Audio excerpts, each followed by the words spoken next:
Hello guys, and we are back again with another video. We don't do long intros, so I'll just start. But this is, he chickened out Elon Musk exposed Zuck to Joe Rogan. Let's just start. Zuck versus Elon fire. No, he's checking out. What? That's I don't think he's checking it out. Yeah, no, he's checking out. Do you think so? Yeah. Fuck. Maybe he's listening. Zuck.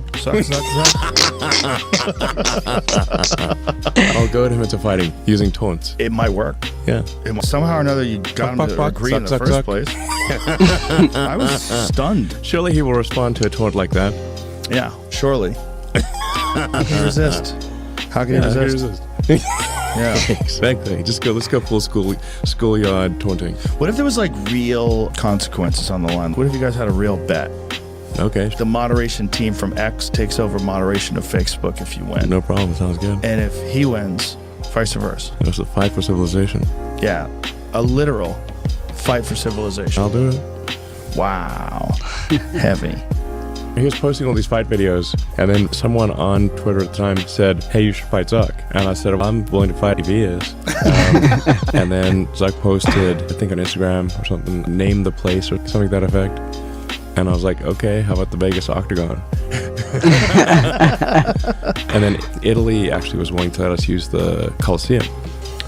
And I was like, can't turn that down. But then, if it's going to be in the Coliseum, we're not, like, I like UFC and everything, but we don't have like tons of ads and UFC branding on the Coliseum because it's a historical place. It's a place of great history. You don't want to just have it be all like NASCAR. So then Zuck pulled out.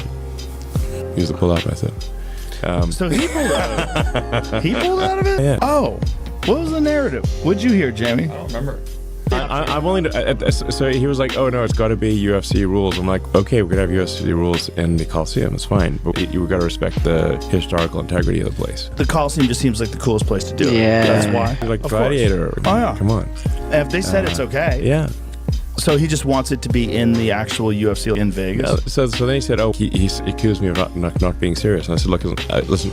At the end of the day, if I'll fight you any place, anywhere, under any rules." Oh. Zuck. That's what I said. So he said name the place. I'm like, I'm happy to fight him in a house, on a mouse, with a louse. We're gonna go full Dr. Seuss here. Now, how much time?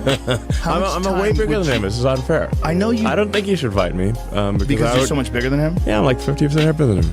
Yeah. I'll just use I've got my patented walrus move. I just lie on him. Like walrus doesn't need martial arts training. Right. Because it's really big. You don't want to go wrestling a walrus. If a horse falls on you, you can get trapped under a horse. Right, but you're not a horse. Listen, there's just a reason they have weight categories. There's a friend of mine who is pretty good at fighting, but she weighs about half of what I do. And I said, let me show you why there's weight categories in fighting. And I'm going to do a move called the walrus, and you have to I'm just going to lie on you. I'm not going to put you in a lock or anything. I'm just going to lie on you. But I'm going to position myself such that it's hard to get out from under me. And I'm going to lie crossways on you, and you try to get away, and you won't be able to get away because you couldn't. Just if a horse falls on you, you can get trapped under a horse. Right, but you're not a horse. What do you weigh? About 230? Yeah, 240. Yeah. Yeah. No, I'm not a horse, but I'm saying in the limit, if something's heavy enough, if a horse falls on you and dies, you can get trapped under a horse and not be able to get yourself out. But if someone's good enough, I'm sure you've seen absolute weight classes in jiu-jitsu where you'll get a 145-pound competitor who strangles a 220-pound competitor, and they're both well-trained. That's unlikely. It's not unlikely. It happens quite often. Okay. When you get elite competitors, like elite black belts at the 145, 155-pound weight limit, you'd be shocked. There's a ton of videos of these guys who will strangle much larger black belts. I'm not saying it's impossible, it's just not highly unlikely. And if this were not the case, there would not be strict weight categories in martial arts.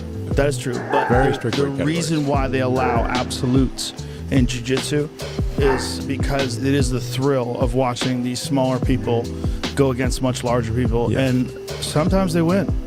No, I just like armies, where people take note when a small army defeats a big army because it is so unusual. Yes. Not because it's normal. Right. It's like, it was 2 against 10,000, and boy, did we beat those two guys up. More likely what happens. If you're severely outnumbered, you will lose, almost certainly. So look at the size difference between these two guys. Play it out. This is Mikey Musumeci, who is another fascinating individual. This guy is another super genius who trains every day, 12 hours a day. And 12 hours? He is competing against a black belt in the heavyweight division. Mikey Musumeci might weigh 145 pounds, and he beats this guy. Guy doesn't look to be in super great shape. He's enormous. Yeah. He's enormous, and he's a black belt, so he's skilled. I forget how Mikey wins this. He catches him some. So he won by points? Yeah, that's why I won. Oh, okay, so he won by points. I think you're making the point for me here. Yeah. In that case. But that guy's strangled a lot of much larger people than him. But again, he's extraordinary. He's a world champion. He's a world champion for ONE, which is this huge organization in Singapore. They do these events where they have all kinds of different martial arts. They have MMA, Thai boxing. Yeah. Yeah. So you do it under any rules? Sure. All right, let's go. I like the fact that you're interested in doing this. It's fun. It makes it fun. This could be an exercise in hubris. Find out. Yeah. We can find out. I like the fact that Zuck's interested in it too. I like the fact that he trains so much. Right. Because he's gonna roll on you. Have you ever rolled with someone who's much smaller than you that does jujitsu? Yes. Lex. Yeah. Yeah. No, I did 20 years of martial art. How much have you trained personally? I did for a decade of it. You did a lot of karate, right? I did judo, Kyokushinkai, karate. Yeah. I did some jiu-jitsu, taekwondo, street fighting, which was involuntary. I think I'd be decent. The things that if I was fighting someone where I was not much bigger than them, then I would be more concerned. How much time would you need to prepare? I don't need any time. No time at all? No. How's your cardio? That will not be a factor. Really? Yeah. Fair. What's the likelihood of this actually happening? I'm willing to do it anytime, anywhere, any place, any role. I think stating it this way might accelerate this process, especially on this platform. I mean, I challenge you I can't wait. under any circumstances. A sword fight? Sure. Jesus. That's not necessary. Pistols at dawn. That's not necessary. It's just fun. I'm glad you're interested just for the fun of it. What? This is crazy. But then it was interesting. Look at how relaxed he was because he knew he was going to win.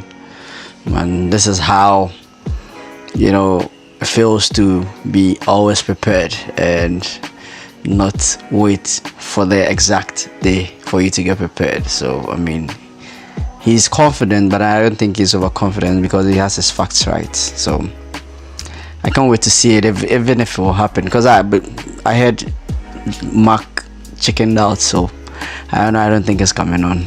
But then I wish it could. This would be something, historical. But then I don't think it's coming on anymore. But it was a good watch, and I enjoyed it. I'll catch you again in my next video. Bye.